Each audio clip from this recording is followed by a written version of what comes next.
Live, local, late breaking. You're watching KOLD News 13 live at 10. It's a law. There's no question. We have to do this.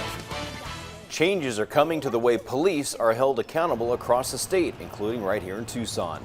Arizona Governor Doug Ducey signed off on a new law requiring civilians who serve on police review boards to undergo police training. Now, some of those civilian review boards will also be restructured to include more law enforcement officers. KOLD News 13 investigative reporter Shaley spoke with advocates and opponents of the law on how these changes will impact the policing of the police. I don't want to give lip service and then not be a part of the solution. Annabelle Nunez serves as the chair of the Community Police Advisory Review Board, or CPARB. I may put this on the agenda for a discussion. This is what I feel the board is a part of the solution, and so I want to be at the table. The board reviews and comments on completed investigations of complaints brought against the Tucson Police Department by citizens. That entails reading transcripts, that entails reviewing body-worn camera, and then reading all the communications that go through the process of the investigation. Nunez says it is important volunteer work that can take dozens of hours a month to complete.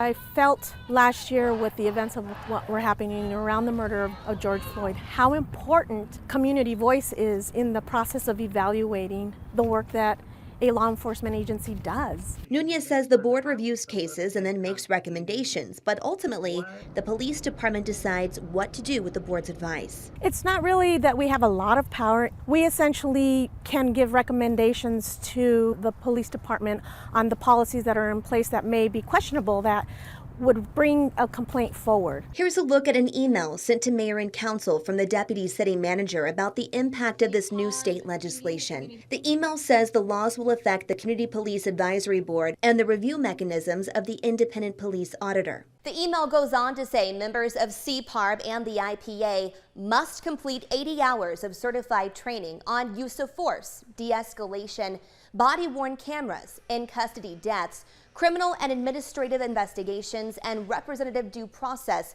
along with simulated event law enforcement training.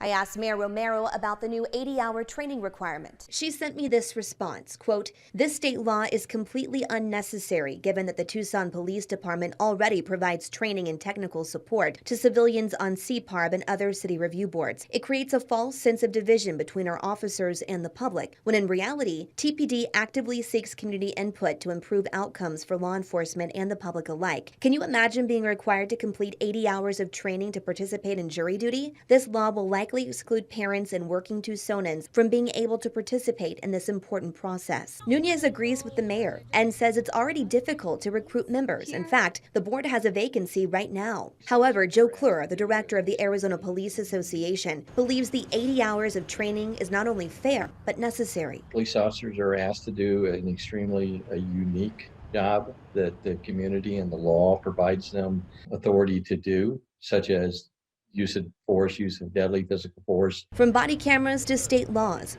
Clure says subject knowledge is crucial for decision makers. So there's a lot of other things that people need to understand what they're looking at and just have a general base understanding of what it is they're being asked to opine on. I think it's aggressive. Again, when you're talking about a volunteer board of community members, I think that puts some barriers to people who might want to participate. It'll be interesting what the future could hold for this board. Shaley Sanders, KOLD Investigates.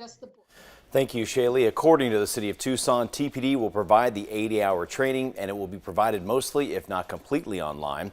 Before the training can be released, AZ Post must review it and certify it.